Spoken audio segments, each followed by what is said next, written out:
ఇతను జైల్లో ఉంటే, అవినీతి కేసుల్లో జైల్లో ఉంటే 16 నెలలు జైల్లో ఉన్నటువంటి జగన్మోహన్ రెడ్డి పార్టీని భుజస్కంధాల మీద వేసుకొని మహిళయుండి పాదయాత్ర ద్వారా తన వైఎస్ఆర్ కాంగ్రెస్ పార్టీని ఉనికిని కాపాడినటువంటి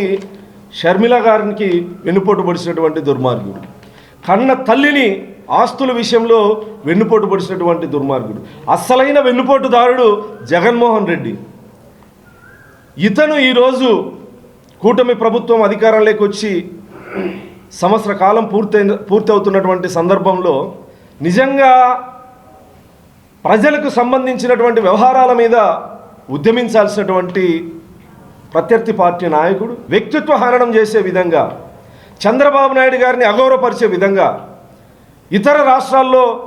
ముఖ్యమంత్రి గారి గౌరవానికి భంగం కలిగించే విధంగా ఇతను ముందే సైకో, ఇది 100% వాస్తవం.